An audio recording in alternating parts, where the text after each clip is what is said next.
Hello and welcome to Finextra. I'm Hannah Wallace, and today I'm joined by Gareth Evans from Thomson Reuters. We're going to be talking about connected risk and all risk data. Gareth, thank you for taking the time to speak with us today. Thank you, Hannah. Firstly, can you explain the challenges you've seen financial institutions encounter when trying to make sense of risk data? The key thing has been this for the last few years is any organisation would reasonably want to say, what risk-reward ratio do I have across my organisations? It's easy for them to measure reward from a revenue point of view. Now I need to think about how I can compare that to the risks that I take. But the challenge with that, of course, is manifold. Firstly, you'll often find that in most organisations there are multiple ways of measuring risk, and for good reason, because those risks are different in nature and often they need different ways of measuring. But actually in other cases it's saying no, there is no reason to work like that. We could have common ways of working, we just don't follow that discipline. Or if we do have the framework that allows one to do that, people don't follow it consistently. And I think added to that then is the volume of data that one needs to think about when it comes to risk. And so understandably, there have been many attempts to use technology to automate and enable those processes. And for many organisations and many specialists within an organisation, you think about maybe IT risk or information security risk or financial risk, that simply wasn't going to be acceptable for them.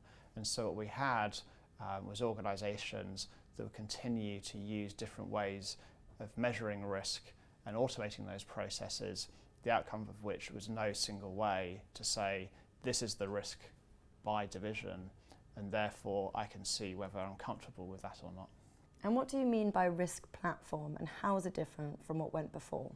Firstly, it's saying rather than trying to come up with one technology offering and one methodology for every different division or every risk thematic, it's saying we allow those processes and those technologies to remain in place where they're effective, but we have a platform that then aggregates that risk to bring that meaningful comparison, where we have gaps in those technologies and we can plug them, but we bridge where what's working well we keep in place. And then where the technology really comes to the forefront is actually now being more adaptable. The notion that day by day those who work in different areas of risk can keep what works for them, but actually when we need to report and aggregate, we have a way of doing that without interfering or changing those underlying risk standards. Now, in addition, by having a platform approach, it now means that we can also think about internal risk data, but also with that ingest external risk data, whether that is regulatory content, whether that's third-party risk data. And then lastly, when I think about platform, I also think about the ability to take a solution and adapt it for your own needs, and in so doing, do that in an open manner. So it's actually saying between organisations, we can create what works for us, but share that with other organisations. It could literally be other third parties, so we all make the best of that capability together. Okay, and what about AI? What part does this play in harnessing risk?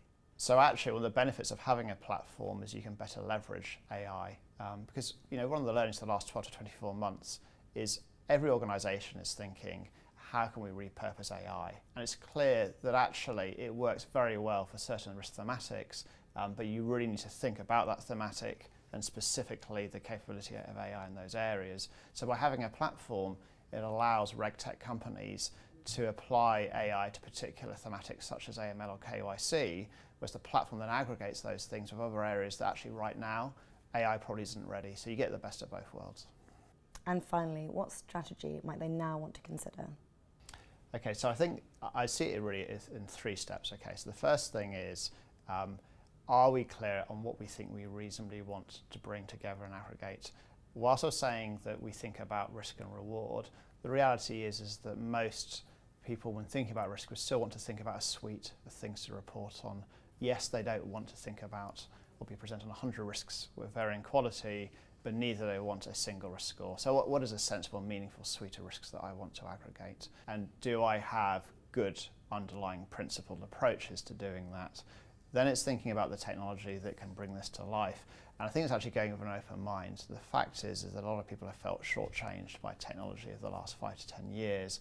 So I now need to think about actually that platform and that capability. What does it bring to this? And do I realise that I don't need to throw away what works well? I'm simply using it as a way to address that gap between specialist risk technology and specialist measures and being able to aggregate when I need to aggregate.